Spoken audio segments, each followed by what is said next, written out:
Who are you? I'm Kirsten. Where are we now? We're in Brussels at Urbe House Why did you choose to join Urbe House today? because I love Urbe. I feel like I'm part of Urbe's family, and I can't really say that about any other Web3 community. I just think Urbe is literally the best. What is your favorite Urbe event so far? ETH Rome, absolutely. It was the best hackathon last year, and I went to a lot of hackathons. Are you gonna hack at it Global in this ETHCC? Absolutely. What are you gonna build? I have no clue.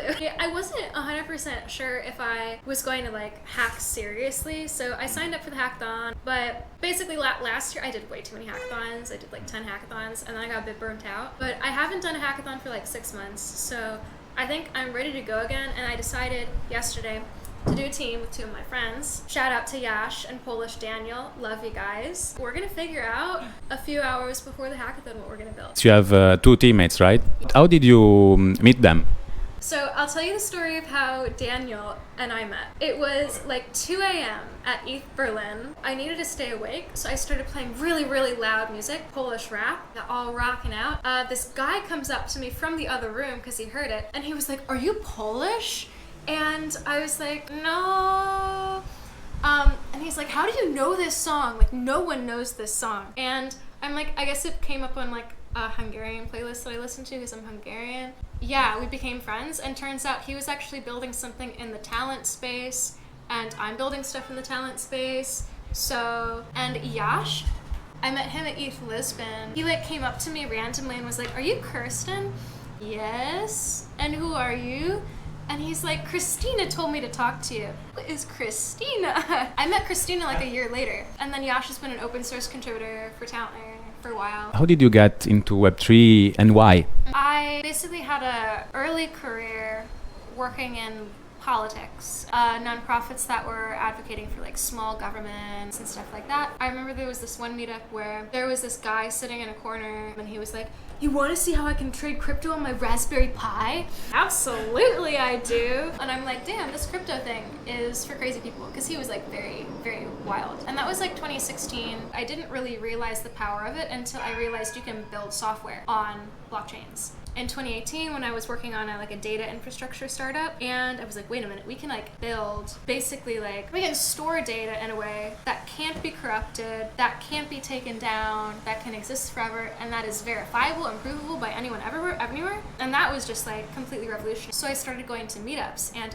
one of the meetups that I went to was a blockchain governance meetup. During that meetup, I realized that also blockchain has a huge potential for changing how organizations are structured. Decentralized governance, ways of organizing companies where you don't have extracting of value from users, but rather you're giving value to users in the form of the product. And that was so powerful to me.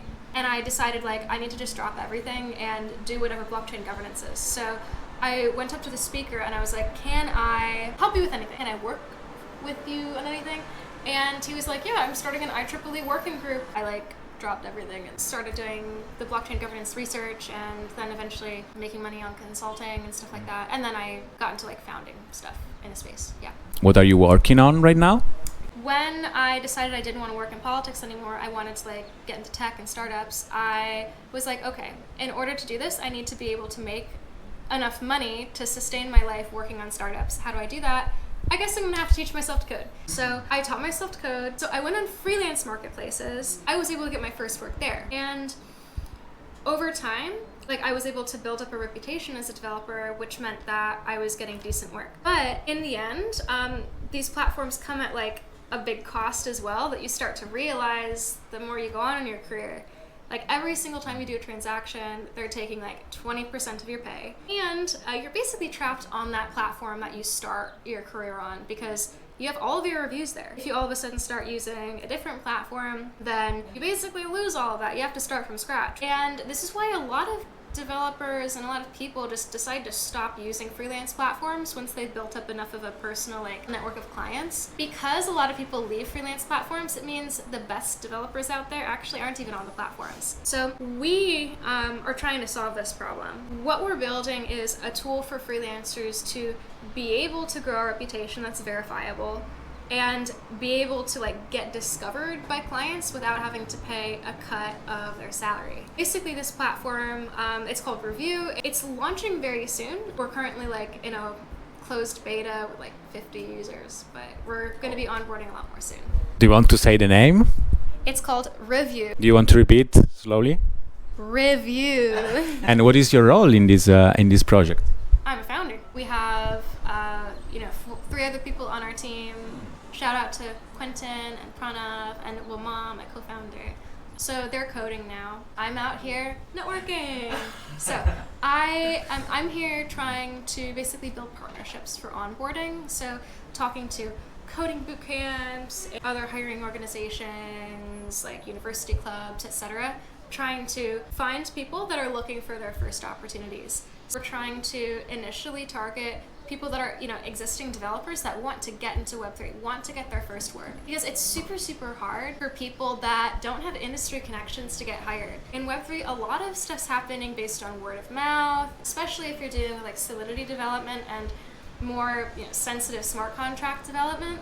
It is really essential that companies trust who they're hiring. So what we're doing right now is just getting a lot of Solidity developers in the room, a lot of Web3 front-end developers in the room, and then really matching them with their first opportunities. As a founder, do you feel guilty not working on your project sometimes?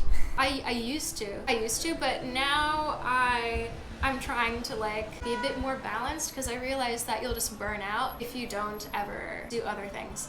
Also, it's super healthy for your brain to take a step back from what you're doing because you can come back with a different perspective. And that's one thing that I really like about, events like this, for example, and everyone coming together in Brussels. It's we can have fun, we can hang out, but also we're being productive at the same time. I really like trying to figure out where the balance is. But as you speak, I think that you are trying to balance your life in these things. How do you switch off? I think it was an influence of being together with the team and doing fun activities. Basically, my whole life, I've always worked remote, and what that meant for me is I was just always working. But then founded this startup, and our team, we had the opportunity to do an incubator in person together with a shared house at the beginning of 2023. And that was just the most cool experience ever because we were all together in a house. And we had a big group, and you can do so many fun things if you're in a group. Go and do some sort of sport every day, for example. Let's just go play basketball together. Oh, let's go rock climbing today. Let's go boxing today. And we tried every single sport in Lisbon.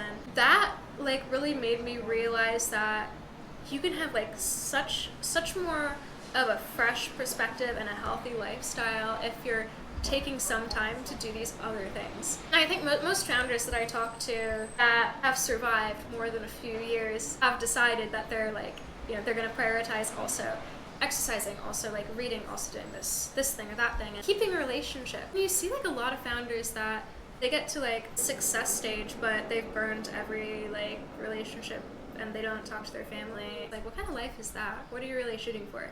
I want to help people. I want to build an awesome product, and in order to do that, you need to also make sure that you don't burn out. This morning I was having a conversation about how Web3 is predominantly a man world. Why do you think is that? I think that's for 2 reasons. One, you have society pushing women to do things that are traditionally more female, which is not necessarily technology work. And the other thing is more risk tolerance. So particularly in crypto, there's a lot of uncertainty. The markets swing like crazy. You could lose your job at any moment. You could make $1 million at any moment. In my experience, at least, a lot of women don't have a particularly high risk tolerance.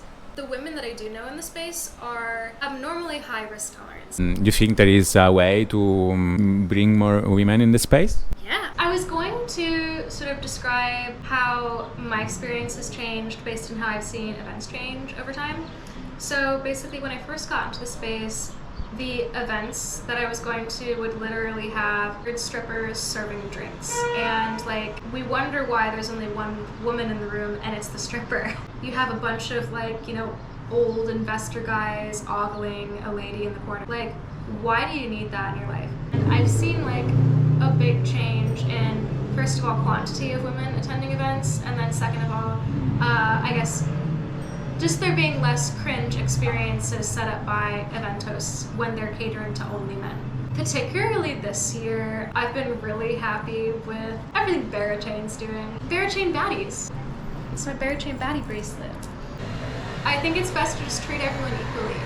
That's all we want. Like, and honestly, I'm a little bit, and I think a lot of women in this space get a bit annoyed about like another women in Web3 panel, another women in Web3 panel. Like, do we really need that? Like, no, we just want to be here, treated as equals. We're founders, we're developers, we're just here. Accept us, don't do cringe things, and give us merch. That's what we want. Does your family understand the job that you're doing? I would say more than most families. So, my mom actually went to a hackathon with me. No way! Yeah! She came to Prague and was a volunteer at ETH Prague. And my brother also came. So, my brother's like, yeah, like he is into crypto and everything. So, it's easy to understand, like, for young people. But my mom, I don't think my mom really understands, like, she doesn't understand the finance part of it at all, but she understands, like, what problems we're solving as a company, which is the important part. Most of all, she knows that I'm happy and that I have a good team of people working with me. My mom's active on crypto Twitter. You can follow her at Talent Layer Mom. I follow her. And she was like, did you listen to Dappa Dan's new podcast with the developer from the UK? The cute developer from the UK? And I was like, no, but I didn't know you listened to Dappa Dan. She's like, yeah, I listened to a lot of his episodes. It's very informative about Web3. I like to stay up to date. And I'm like, oh my, I didn't even watch Dappa Dan's last episode. And I'm here thinking, wow, how many moms are watching Dappa Dan and getting educated? I'm so jealous. Is it just my mom? I don't know. You need to get your mom on crypto Twitter. Yeah, my mom doesn't understand at all what I'm doing. Okay, I guess that's all.